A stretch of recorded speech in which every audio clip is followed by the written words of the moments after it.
الزام لگاتا ہے وہ 4 گواہ نہیں لا سکتا، تو پھر اس شخص کو سزا ملے گی، اسی کو کوڑے مارے جائیں گے۔ لیکن رسول اللہ صلی اللہ علیہ وسلم نے چونکہ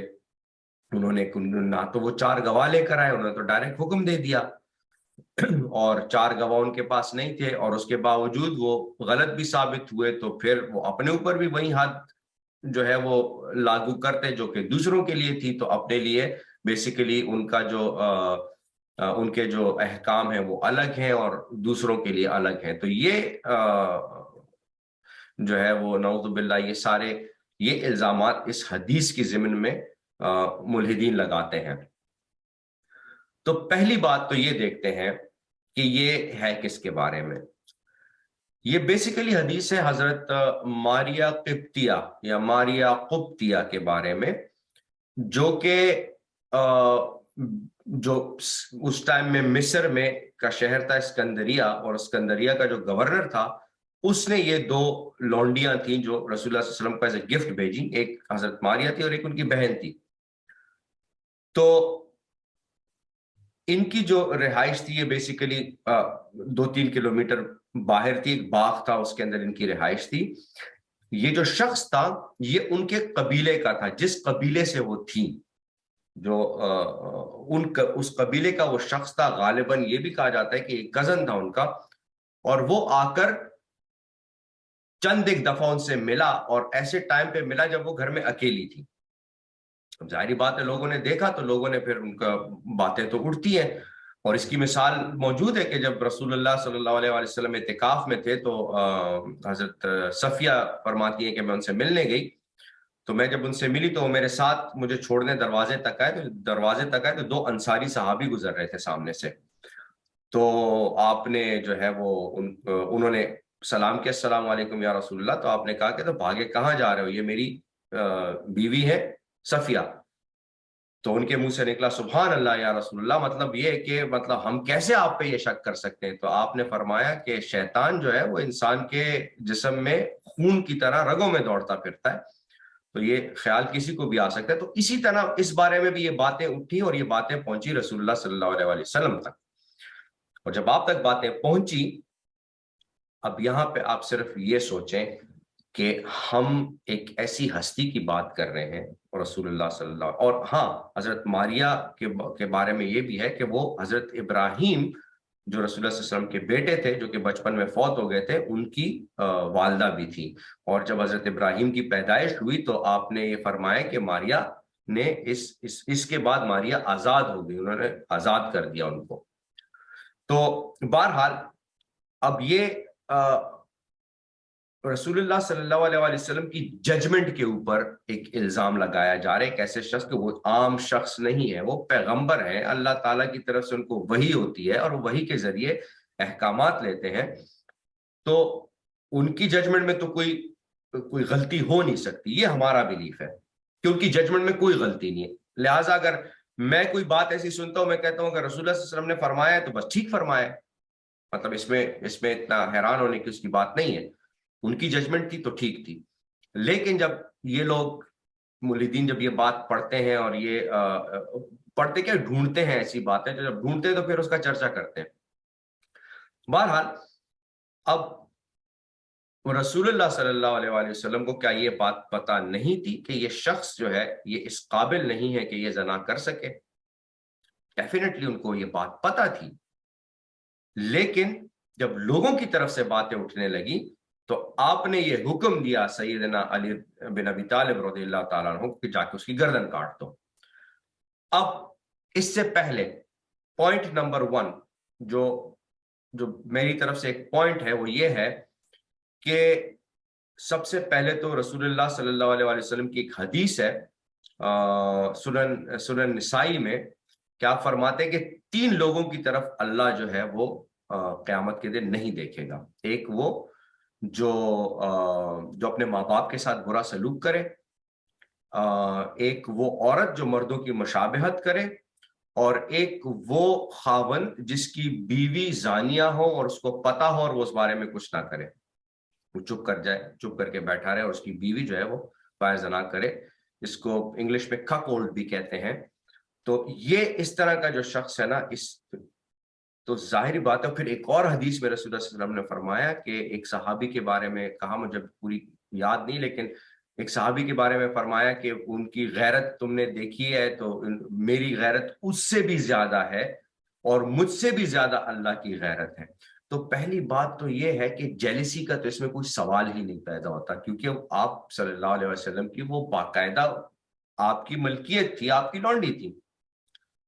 جیلسی تو وہاں پہ پیدا ہوتی ہے جب ایک ہی عورت کے دو امیدوار ہوتے ہیں, نہ اس کے تسلط میں ہو نہ اس کے تسلط میں ہو, تو اگر یہ کامیاب ہو رہا ہو تو اس کو جیلسی ہوگی.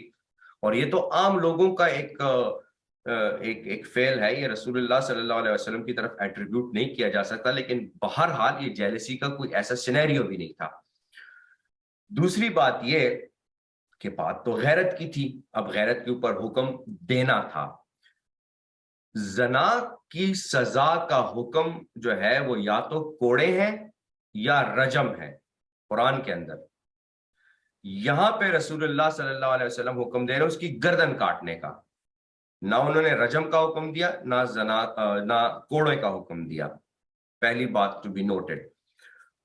دوسری بات جو نوٹ کرنے والی ہے وہ یہ ہے کہ آپ نے یہ حکم اپنی طرف سے نہیں لگایا کہ آپ نے دیکھا کہ یار یہ بندہ اور اپنی طرف سے حکم لگا دیا. آپ کو باقاعدہ یہ خبر ملی لوگوں کی طرف سے. تو یہ جو گواہ نہیں تھے تو یہ بات تو وہیں پہ ہو جاتی کہ لوگوں نے گواہی دی کہ بھائی ہم سسپیکٹ کر رہے ہیں کہ یہ شخص جب وہاں پہ ملنے گیا یا اکیلے میں ان سے ملا تو اس نے غالباً یہ حرکت کی ہوگی. تو وہ گواہ تو آلریڈی پرووائڈ ہو گئے تھے. تو یہ دوسرا پوائنٹ ہے. اس کے بعد جو ہے وہ جو ایک اور بہت اہم پوائنٹ ہے وہ ہے, ذہن میں ایک بات آتی ہے کہ رسول اللہ صلی اللہ علیہ وآلہ وسلم حکم دے رہے ہیں, وہ بھی حضرت علی بن ابی طالب رضی اللہ تعالیٰ عنہ کو. حکم کون دے رہا ہے اور حکم کو فلفل کس نے کرنا ہے؟ لیکن حضرت علی بن ابی طالب وہ حکم کو فلفل کیے بغیر واپس آ جاتے ہیں. ذہن میں تو یہ آتا ہے کہ جاتے ہی ان کو گردن اڑا دینی چاہیے تھی, بس حکم تھا تو حکم تھا, دیٹس اٹ. ایسا کیوں کیا؟ اس کے لیے ایک حدیث ہے, مسند احمد میں حدیث ہے, اور اس میں حضرت علی بن ابی طالب رضی اللہ تعالیٰ عنہ فرماتے ہیں کہ رسول اللہ صلی اللہ علیہ وسلم نے ان سے پوچھا, آپ نے رسول اللہ صلی اللہ علیہ وسلم سے کہ یا رسول اللہ مجھے یہ بتائیے کہ جب آپ ہمیں کسی مہم پہ بھیجتے ہیں تو اس مہم میں جو آپ مجھے کرنے کا حکم دیتے ہیں کیا میں من و عن ویسے ہی کروں یا میں پہلے جا کے دیکھوں, وٹنس کروں کہ کیا حالات ہیں اور اس کے بعد اس کے مطابق میں فیصلہ کروں؟ تو رسول اللہ صلی اللہ علیہ وآلہ وسلم نے فرمایا کہ تم وہاں جا کر اس جگہ کو وٹنس کرو, دیکھو کہ کیا ہو رہا ہے, معاملات کو سمجھو اور معاملات کو سمجھنے کے بعد ویسے فیصلہ کرو. تو یہاں پہ وہی بات سیٹ آتی ہے کہ حضرت علی کے ذہن میں وہ بات تھی کہ میں جاؤں, میں دیکھوں کہ حالات کیا ہیں, واقعات کیا ہیں. اور پھر حضرت علی رضی اللہ تعالیٰ عنہ اکیلے نہیں گئے ہوں گے, ان کے ساتھ اور بھی لوگ تھے, اور وہاں پہ انہوں نے سب نے یہ دیکھا کہ یہ شخص اس قابل ہی نہیں ہے کہ یہ کام کر سکے. تو بیسیکلی معاملہ کیا تھا, اس شخص کو, کیونکہ رسول اللہ صلی اللہ علیہ وسلم کو پتا تھا کہ یہ شخص اس قابل نہیں ہے, ان کو کسی کے بتانے کی ضرورت نہیں تھی, لیکن لوگوں کو یہ بتانا تھا کہ جسٹس شوڈ بی سروڈ, اور جو ہے وہ ایک حق اور فرض کا معاملہ ہے کہ اس میں مطلب عدل و انصاف کا تقاضا یہ ہے کہ لوگوں کو بتایا جائے کہ آیا یہ شخص اس نے ایسا کیا ہے یا نہیں. کیونکہ اگر آپ فرما دیتے لوگوں کے نہیں وہ اس قابل ہی نہیں ہے, ٹھیک ہے, تو پھر الگ طرح کے شکوک و شبہات اٹھنے تھے, یا پھر جن کے دل میں شرارت ہوتی وہ الگ طرح سے بات کرتے کہ اس شخص کو تو چھوڑ دیا کیونکہ اپنے گھر کا مسئلہ تھا تو اس وجہ سے. تو اس وجہ سے وہ بتانا چاہ رہے تھے سب کو کہ ایسی بات نہیں ہے. اس میں آپ کی لونڈی کی عزت کا بھی سوال تھا اور اس شخص کی معصومیت کا بھی سوال تھا. تو اس کو ایگزونریٹ کرنے کے لیے, اس الزام سے بری کرنے کے لیے آپ نے حکم دیا کہ پہلی جاؤ اور اس کا سر قلم کر دو. مطلب یہ، اب یہاں پہ میں آپ کو ایک اور واقعہ بتاتا ہوں کہ یہ بیسیکلی کس کی سنت رسول اللہ صلی اللہ علیہ وسلم نے اپنائی، یا کس کا بیسیکلی معاملہ آپ کے ذہن میں تھا اور آپ نے وہی یہاں پہ اپلائی کیا. یہ قصہ ہے جو کہ بخاری میں بھی ہے اور مسلم میں بھی ہے کہ رسول اللہ صلی اللہ علیہ وسلم فرماتے ہیں کہ دو جو ہے وہ عورتیں تھیں، اور وہ دو عورتیں جو ہیں ان کا ایک ایک بچہ تھا، ایک عورت کا دوسرا تھا. وہ کہیں جنگل میں گئے ان کسی کام سے جو بھی تھا، تو وہاں پہ کسی درندے نے یا بھیڑیے نے وہ ایک عورت کا بچہ کھا لیا، اٹھا کے لے گیا وہ، یا مار دیا. تو اب ایک بچہ رہ گیا، تو اس پہ دونوں کی لڑائی ہو گئی. اب انہوں نے کہا کہ یہ میرا بچہ ہے، انہوں نے کہا یہ میرا ہے. یہ مقدمہ لے کے پہلے حضرت لوط علیہ السلام کے پاس، حضرت داؤد علیہ السلام کے پاس گئے، اور پھر حضرت سلیمان علیہ السلام کے پاس آئے. تو حضرت سلیمان علیہ، لمبی حدیث ہے، مختصر میں بتا، حضرت سلیمان علیہ السلام کے پاس جب وہ آئے وہ لوگ، تو وہ دو عورتیں آئیں، تو انہوں نے جب یہ مسئلہ پیش کیا، تو آپ جو حضرت سلیمان علیہ السلام نے فرمایا کہ ایک چھری لے کر آؤ. تو انہوں نے پوچھا چھری؟ تو کہتے ہیں ہاں میں اس بچے کو دو حصوں میں کاٹ دوں گا، آدھا تم لے جاؤ آدھا تم لے جاؤ. تو اس پہ وہ ایک عورت کہنے لگی کہ نہیں جو ہے آپ ایسا مت کریں، آپ یہ بچہ اسی کو دے دیں، اسی کا ہو گیا یہ بچہ. تو یہاں پہ حضرت سلیمان علیہ السلام نے فرمایا کہ یہ اسی بندی کا بچہ ہے جو دوسری کو دینا چاہ رہی ہے، کیونکہ اسی کے دل میں یہ وہ ہے کہ اس کو مارا نہ جائے. تو اب اس واقعے سے سبق ہے کہ حضرت سلیمان علیہ السلام ایک معاملے کو سلجھانے کے لیے انہوں نے ایسی اسکیم بنائی کہ میں ان کو ڈراؤں، اور اس ڈر سے جو ہے مجھے حقیقت بات کا پتہ لگ جائے. تو اس سے ہم یہ نہیں کہہ سکتے کہ ان کی واقعی میں انٹینشن تھی کہ وہ بچے کو دو میں کاٹنا چاہتے تھے. تو اسی لیے رسول اللہ صلی اللہ علیہ وسلم کی یہ نہیں تھی انٹینشن کہ اس کی گردن واقعی اڑ جائے، بلکہ یہ تھی کہ لوگوں کو پتہ لگ جائے، لوگوں کو سمجھ آ جائے اس بات کی. تو آپ دیکھیے رسول اللہ صلی اللہ علیہ وآلہ وسلم کی معاملہ فہمی اور علم کو، کہ آپ کو پتہ تھا کہ یہ ہونا ہے، علی جائے گا، وہ دیکھے گا، لوگ دیکھیں گے، اور وہ شخص اس الزام سے بری ہو جائے گا، کیونکہ یہ معاملہ مطلب یہ پوری زندگی کا معاملہ ہے کہ وہ لوگوں نے اس کو لان تان کرنی تھی کہ تم نے یہ حرکت کی ہے. تو اس وجہ سے اس الزام سے اس کو باہر کرنا ضروری تھا. اور آخری بات یہ جو میں نے ایک اور جو سنی وہ یہ تھی، ایک فورم پہ میں نے پڑھا، وہ یہ تھا کہ رسول اللہ صلی اللہ علیہ وآلہ وسلم نے سر قلم کرنے کا ہی کیوں حکم دیا؟ یہ بھی کہہ سکتے تھے کہ اس کو لے آؤ، باندھ کے لے آؤ، مار کے لے آؤ، پیٹ کے لے آؤ، کسی طریقے سے اس کو لے آؤ، یہاں پہ عدالت لگے گی. اور یا پھر اگر آپ کو پتا تھا ایسا ہونا ہے تو جاؤ علی اور اس کو چیک کر لو یا اس کو دیکھ لو. ٹھیک ہے، سر کاٹنے کا حکم نہ دیتے، وہ کہہ دیتے کہ ایسی جا کے دیکھ لو، سب کو پتہ لگ جاتا.